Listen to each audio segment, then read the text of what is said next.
So, what about this new report on the fiscal sustainability of Nigeria's subnationals or state governments, which was released yesterday by Budget, a non-governmental organization based in Lagos? One analyst described the 140-page report as terrifying, quote unquote.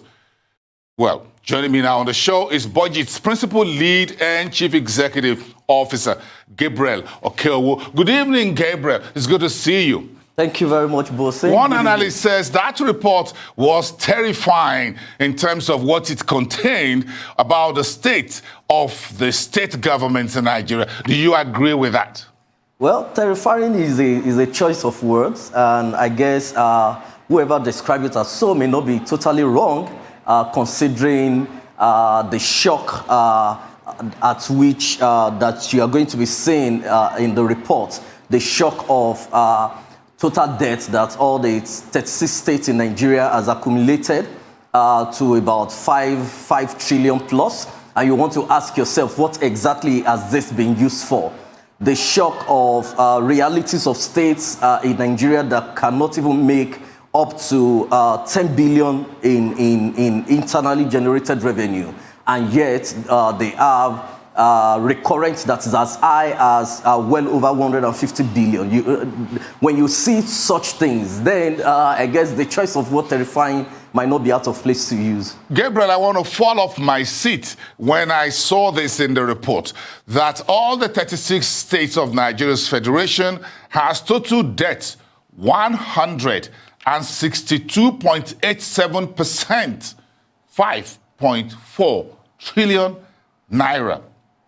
Show me the money. So now the question on that is this, and I'm going to ask, how really precarious is the state of the state government's fiscal sustainability? And why did you at Budget actually feel that this report is important, by the way, to start with?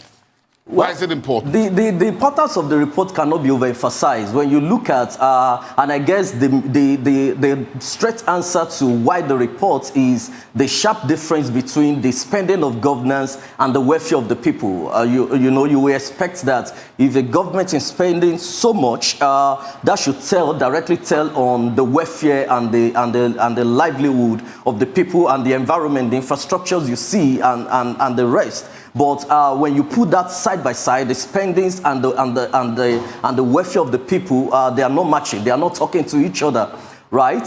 So that gives credence to the report. Why the report again? Somebody needs to beam the light on subnational transparency, and we have chosen that path. It is very easy to focus our attention on the presidency, on the federal government, on the legislative at the federal level. But a lot is being done at the state level. And don't forget that even before the man at the ends of affair at the federal level claim responsibility for citizens, these citizens must have come from a local government, must have come from a state government before it gets to the federal government. And that is why we are looking at this. And yet, what we are seeing, the way the state governments are handling the state economies, really need to call for attention. It needs somebody to be able to put that in the public so that everyone will know and then be able to channel our aggregation, our advocacy directly. So the state of state report is not just for government, it is even for the civil society organizations, for media, for citizens, for researchers, and generally it is a well-rounded material that is very useful for anyone. I'm going to ask you this question. When you folks were doing this survey at Budget and all of that, did you have any idea where this money went? 5.39 trillion naira. Where the money went is there in the analysis. When you look at the desktop, you look at how much state governments are putting into recurrent expenditure, are putting into capital expenditure, are putting into even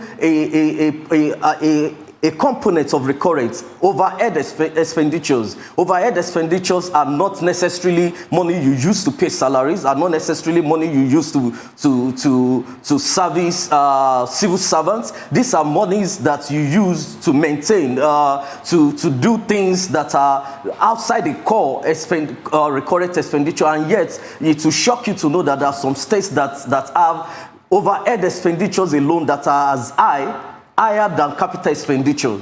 Right? Where is the money? You take a state that has less than 2 million population.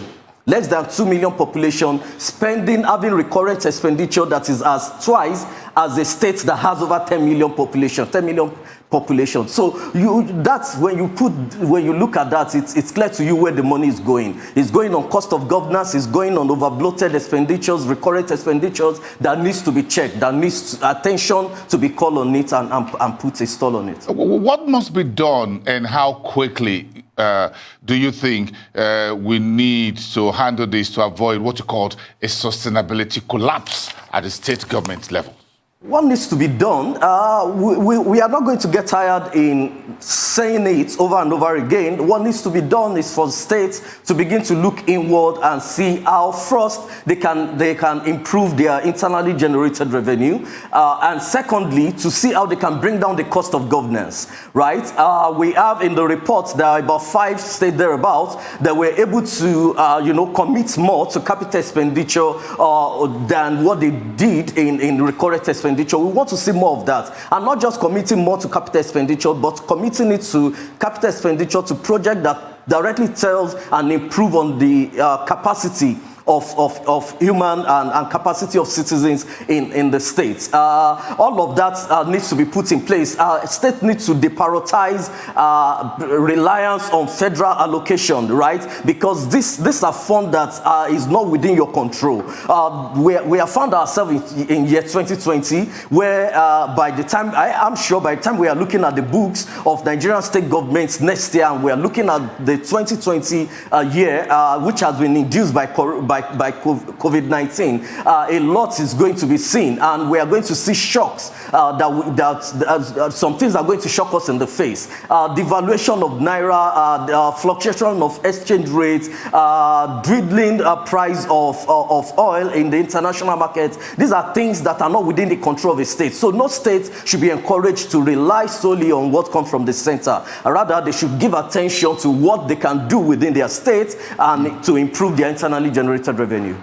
I hope you folks at Budget decide to distribute this 140-page document across the 36 states and the FCT. Sure. By the way, you've got to do that for the sake of this nation. Mm-hmm. Thank you so much, Gabriel OKEOWO. It's a 140-page report. We can't spend 140 hours talking about it. Thank you so much for this insight into it. Thank Have you, a great evening. You too. We appreciate that as CEO at Budget. Smiles are all around in Zimbabwe as Afreximbank pumps in $500 million.